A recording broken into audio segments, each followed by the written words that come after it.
Baik, yang pertama di sini saya akan menjelaskan definisi evaluasi menurut pandangan para ahli pendidik.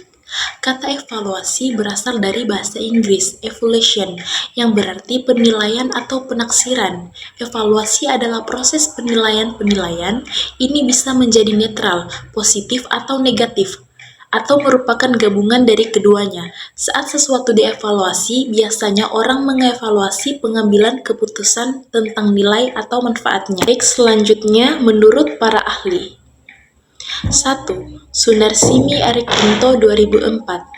Evaluasi adalah kegiatan untuk mengumpulkan informasi tentang bekerjanya sesuatu yang selanjutnya informasi tersebut digunakan untuk menentukan alternatif yang tepat dalam mengambil keputusan.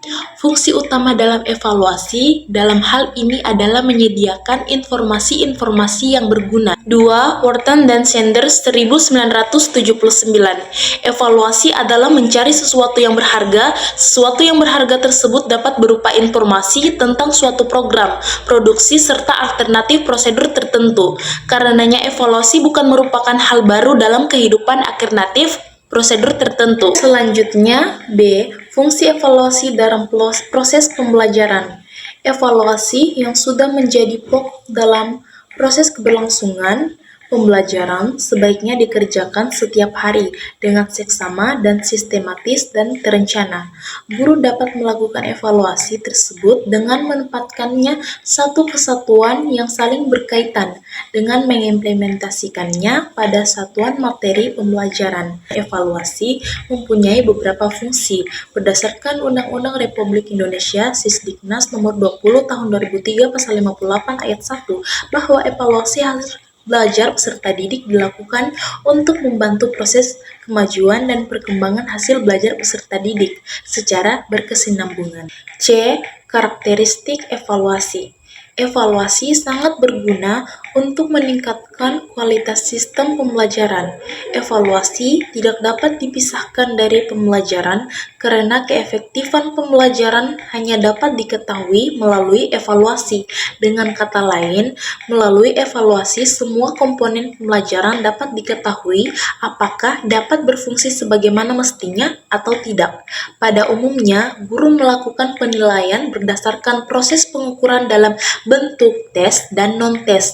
Alat ukur atau instrumen tersebut yang baik, ada pula yang kurang baik. Instrumen yang baik adalah instrumen yang memenuhi syarat-syarat atau kaidah-kaidah tertentu, dapat memberikan data yang akurat sesuai dengan fungsinya, dan hanya mengukur sampel perilaku tertentu. Adapun karakteristik evaluasi pembelajaran yang baik adalah valid, reliable, relevan, representatif, dan praktis, diskriminatif, spesifik, dan proporsional. Selanjutnya ada teknik-teknik pelaksanaan evaluasi, yang dimana evaluasi itu merupakan proses sistematis untuk menilai pencapaian tujuan, baik dalam konteks pembelajaran, program pendidikan, atau kegiatan lainnya. Teknik pelaksanaan evaluasi ini merujuk pada metode atau cara yang digunakan untuk melaksanakan proses tersebut, yang biasanya itu dibagi menjadi dua kategori. Yang pertama, teknik tes, dan yang kedua ada teknik non-tes.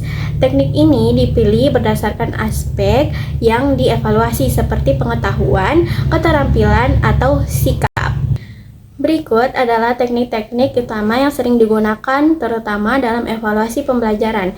Itu yang pertama ada teknik tes, di mana teknik tes ini terbagi menjadi 3 bagian. Yang pertama ada tes lisan, yaitu digunakan secara verbal seperti wawancara atau pertanyaan lisan.